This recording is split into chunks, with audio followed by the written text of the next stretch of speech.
আসসালামু আলাইকুম। গেল ঘণ্টাখানেক আগে মার্কিন যুক্তরাষ্ট্রের বাংলাদেশি বংশোদ্ভূত নাগরিক তাসনিম জারা জাতীয় নাগরিক পার্টির খুবই গুরুত্বপূর্ণ একটা পদকে তিনি হোল্ড করেন।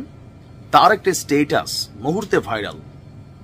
কমেন্টে যারা বিএনপি পন্থী আছেন তাসনিম জারার 14 গোষ্ঠী উদ্ধার করছেন, কারণ তিনি আসলে কি বলেছেন। তিনি লিখেছেন যে এক পরিবারের কারণে, মানে একটা পরিবারের কারণে আপনার এই সংস্কার কার্যক্রম আটকে থাকবে না। তার এমন বক্তব্যের পরেই মিডিয়াতে বিষয়টা খুবই ভাইরাল। এখন সরকারের যে সংস্কার কর্মসূচি, সেই কর্মসূচির কিছু অংশ যে সংস্কার কমিশন তারা সামনে এনেছে, এখন এই কমিশনের অনেক জিনিসের মধ্যে বিএনপির দ্বিমত আছে। তবে সবচেয়ে গুরুত্বপূর্ণ যেটা আমার কাছে মনে হয়েছে যে এই জায়গাটাতে পরিবর্তন দরকার। যদি আগামী দিনে বাংলাদেশকে পরিবারতান্ত্রিক রাজনীতি থেকে দূরে রাখতে হয়, তাহলে সংস্কার কমিশনের যে প্রস্তাবটা, এটা যথাযথ গ্রহণযোগ্য আমার কাছেও। বলে ভাই কেন? দেখেন, দিন শেষে বাংলাদেশকে আমরা একটা জায়গায় যদি নিয়ে যেতে চাই, তাহলে পরপর দুইবারের যে প্রধানমন্ত্রীর ইস্যুটা, মানে একজন প্রধানমন্ত্রী দুইবারের বেশি প্রধানমন্ত্রী হতে পারবে না কোনো ব্যক্তি। আবার বিএনপিও কিন্তু এটা নিয়ে তারা একটা বলছিল যে হ্যাঁ আমরা এটাতে রাজি, তবে তথ্যগত কিছু ঝামেলা পাকাইছে।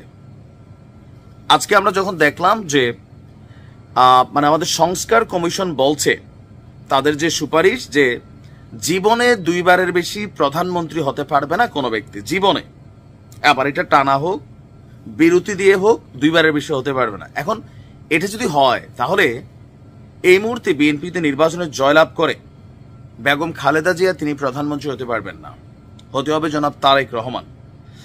তো তারেক রহমানও ওনার জীবনে দুইবারের বেশি প্রধানমন্ত্রী হইতে পারবেন না। পরবর্তী সময় বিএনপির অন্য নেতৃত্ব থেকে কেউ আসতে হবে, অথবা তার পরিবার থেকে কেউ হবে, বাট তিনি তার জীবনে দুইবারের বেশি হবেন না। বাট বিএনপি বলছে যে, বিএনপির বক্তব্য হচ্ছে কেউ টানা তিনবার প্রধানমন্ত্রী পদে থাকতে পারবেন না। একটা আছে জীবনে, আরেকটা আছে টানা। তো টানাটা হইল কি? এখন টানা তো এটা আসলে সম্ভব না যে টানা 3বার শেখ হাসিনা ছিলেন, তিনি নির্বাচনকে ম্যানুপুলেট করছেন, মেকানিজম করছেন, ডামি নির্বাচন দিচ্ছেন, রাতের ভোট হয়েছে, এগুলার কারণে তিনি থাকতে পারছিলেন। কিন্তু যদি একটা সুষ্ঠু নির্বাচনে বাংলাদেশের ইতিহাসে কোনো রাজনৈতিক দল টানা 2বার কিন্তু ক্ষমতা যায় নাই, যদি যায়ও টানা 3বার, এটা তো কখনোই সম্ভব না। বাংলাদেশের ইতিহাসে না, পৃথিবীর ইতিহাসে এগুলা মানে ফেসিজম ছাড়া আসলে কোথাও সম্ভব না, যেখানে ডিকটেটরশিপ আছে। তো বিএনপির এই জায়গাটাতে আপত্তি, তাদের বক্তব্য যে যদি কেউ চায় তাহলে ধরেন 2বার হয়েছে, এরপরে একবার তিনি বিরতি দিয়া পরে আবার হইতে পারবেন, অথবা এখন একবার হয়েছেন পরের বার বিরতি দিয়া আবার হইতে পারবেন। মানে মোট কথা তিনি হইতে পারবেন ধাপ ধাপ দিয়া। এছাড়া রাষ্ট্রপতি, প্রধানমন্ত্রী, সংসদের মেয়াদ সংস্কার কমিশন বলছে 4 বছর, বাট বিএনপি বলছে এটা 5 বছর। এটা চাইবে, এটা বিএনপির জায়গায় আওয়ামী লীগ হলেও 5 বছরই চাইতো। আবার এই যে অবজেকশনটা বিএনপি দিচ্ছে, এটা কিন্তু আওয়ামী লীগও দিবে 100%। আজকে যদি প্রেক্ষাপটে আওয়ামী লীগ থাকতো, তারাও কিন্তু 4 বছরের জন্য না, কারণ মোটামুটি একটু আসন টাসন গাইরা পয়সা টয়সা কামাইতে তো সময় লাগে। এগুলো কিন্তু মূল একটা ফ্যাক্ট। প্রধানমন্ত্রীর যে ক্ষমতা কমানোর বিষয়, সেই বিষয়টাও এটার পক্ষেও বিএনপি না। আমাদের বাংলাদেশে কার্যত রাষ্ট্রপতি হচ্ছেন একজন খেলনা।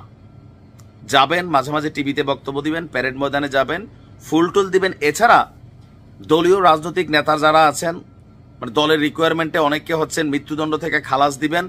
এর বাহিরে রাষ্ট্রপতি বাংলাদেশে ফাংশন করে না, এটা হচ্ছে বাস্তবতা। প্রধানমন্ত্রী অলওয়েজ ফাংশন করে। তো সংস্কার কমিশনের কিছু জিনিস ছিল, আমার কাছে মনে হয়েছে যে এগুলো বিএনপির মেনে নেওয়া উচিত ছিল। সাময়িক একটু নেগেটিভিটি হবে, কিন্তু এই সংস্কারগুলা দেশের জন্য, জাতির জন্য কল্যাণকর হইতো। আর এটা তো আগামীতে সবাইকে মানতে হইতো। ধরেন এখন যদি বিএনপি মেনে নেয়, আগামীতে আওয়ামী লীগ কখনো আসলে, জাতীয় পার্টি আসলে, জাতীয় নাগরিক পার্টি আসলে সবাইকে মেনে নিতে হইতো। এখন এইটা নিয়েই কিন্তু এটা ফ্যাক্ট তৈরি করার সুযোগ পাইছেন জাতীয় নাগরিক পার্টির তারা। ইভেন অনেকেই এই যে 4 বছরের সংসদ, প্রধানমন্ত্রীর ক্ষমতার ভারসাম্য করা, টানা দুইবার বা পরপর একদম ব্যক্তি জীবনে দুইবারের বেশি প্রধানমন্ত্রী হতে পারবেন না, এগুলা কিন্তু সবাই চায়, বাংলাদেশের নাগরিক সবাই চায়, যারা আমরা অন্ধ রাজনৈতিক দলকানা ব্যক্তিত্ব তারা ছাড়া। কারণ যেটা দেশের জন্য কল্যাণকর আপনাকে এটা বলতে হবে। তো আমার মনে হয় এখনো সময় আছে, বিএনপির হাইকমান্ডে যারা আছেন এই বিষয়টা ভেবে দেখা দরকার। এটা কিন্তু আমজনতার একটা চাওয়া, দলীয় কর্মীর চাওয়াটা পরে, বাট আমার পছন্দের, আমার যারা পছন্দ করে এর বাহিরে আম যেই জনতাটা আছে তাদের চাওয়াটা কি? অবশ্যই তারাও চায় না যে একচ্ছত্র আধিপত্য থাকুক। দেখা যাক বিএনপি কি সিদ্ধান্ত নেয়। ভালো থাকুন।